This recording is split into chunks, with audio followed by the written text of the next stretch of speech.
Joining me right now is Georgia Senator, a member of the Senate Budget, Banking, and Armed Services Committees, David Perdue. Senator Perdue, it's always a pleasure to see you. Thanks for being here. Good morning, Maria. So can you really say that flat out, we do not work with the Chinese military, when in fact the company is working with Chinese companies, state-owned companies, the Chinese government, and isn't their number one priority their military?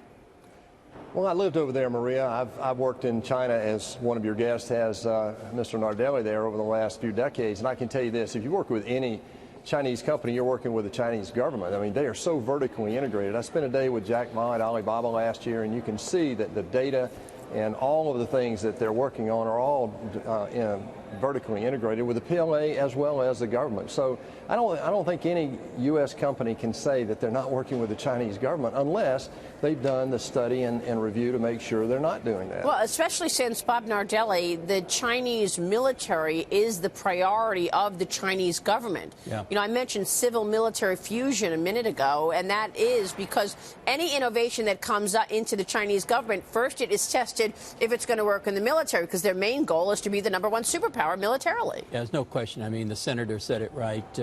Anytime we went over to China, you're always going to Beijing. You're always meeting with the government first. If you want to, invest in a business, if you want to create a business, the senator knows that extremely well from his experience also. So it's totally transparent. I mean, you're dealing with the government to deal with any business over there, whether we were making cars or whether we're selling locomotives or power systems. Yeah. You're dealing with the government. But once you understand that, Senator, you have to come up with another way to understand how the U.S. is going to work with China, right? I mean, like this trade deal. The president commented that a deal with China is not anytime soon. It's going to take a long time in terms of getting this done. So how should we look at China, given the fact that they want to beat us in everything, including becoming the number one superpower? Well, two things, Maria. If you look at the Made in China 2025, the Chinese mentality is such, it goes all the way back to Confucius and General Sun Tzu, that they don't tell you what they're going to do unless they've decided that you don't have the wherewithal or the will to stop them. And that's why I have to give President Trump all the credit in the world, the first president in the last 5 that has done anything to stand up and ask for a level playing field. Yeah. What President Trump is asking for is to stop stealing our technology, stop the forcing of technology, comply with the WTO, give us equal access, and stop the cyber war. Right. I mean, it's just as simple as that. But it's going to take a while to negotiate all this. The Commerce Secretary, Wilbur Ross, was on with us earlier. Here's what he said about that just a few minutes ago. Is it fair to say it's probably a long time before we actually see deals here? What do you think, Secretary? Where are we? The fundamental question now, though, is will they go back to the point where we were before they changed their mind and backtracked on some of the understandings that had been reached? Do you have any optimism or encouragement that they are planning to stop the theft of IP? Isn't that one of the big ticket items, real quick? Well, the big ticket items are the structural reforms, the theft of IT, the unlevel playing field in procurement, the subsidies, all those. But there's another, in some ways, even bigger issue, and that is, what is the U.S. enforcement capability in the event that they violate the agreements? Right. So the enforcement has been talked about. You've mentioned that as well, Senator. I got to get your take real quick before we leave this trade conversation, because we want to get to the budget. Do you think USMCA is going to come to the floor? Well, I certainly hope so. It's certainly a dramatic improvement over NAFTA. Both sides, if it went to the floor of the House, we think it would pass right now. We know but what if it doesn't? Do we have a plan B, sir?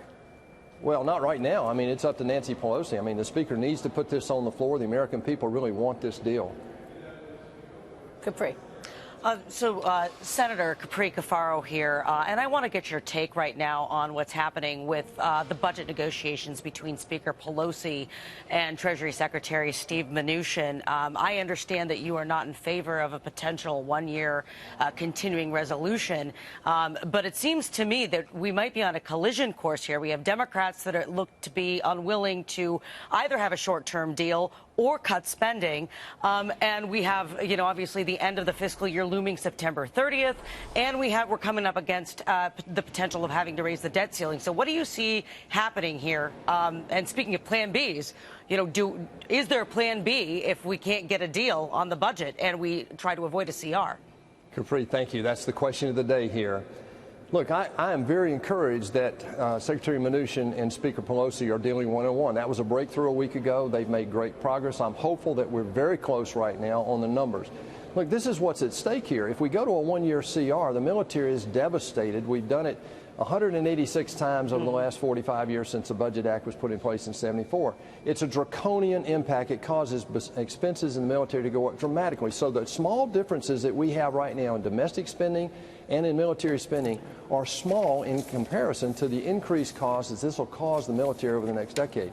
Now, here's the other thing that's ridiculous about this. We're talking about $1.3 trillion on the discretionary part of the budget. We spend $4.6 trillion in the federal government. It's time that we start dealing with the mandatory expenses of Social Security, Medicare, Medicaid, pension and benefits of federal employees, and the interest on the debt that's gone up dramatically over the last 2 years. Senator Lindsey Bell here, just on that point, the budget deficit, we've had a deficit for a very, very long time, going back to the 1960s. There's only been 2 times where we've had a surplus.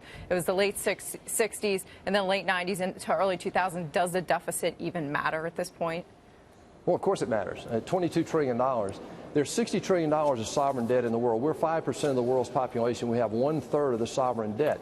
You know, I think it's about 20% of the sovereign debt out there today is at negative interest rates, Lindsay, as you guys know. So this is a period of time with 4 balance sheets of central banks at the largest they've ever been. It's a very concerning time right now. It's uncharted territory. But I can tell you this. The bond markets are not going to continue to support this sort of explosive growth in our debt. We've added $450 billion of interest expense just in the last 2 years in the 9 Fed fund rate increases. And so it's time that we deal with it, and we can deal with it. The resources are here to do it.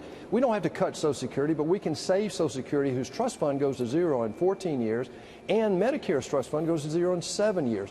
Look, we can't hide from this any longer. That crisis is rushing at us like a freight train right now. Thanks for the question, Lindsay. And you think you can save them.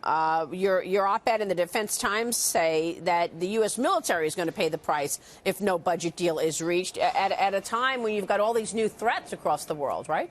Well, that's exactly right. China doesn't have this problem. Russia doesn't have this problem. And right now, China's spending, if you adjust for purchasing power parity, they're spending about the same amount as we are on their military. And so right now, we can't afford to do this in the military. Last year was the first time in a decade, Maria, that we actually got the government's funding for the military without having to use a continuing resolution. It causes expenses to go up dramatically.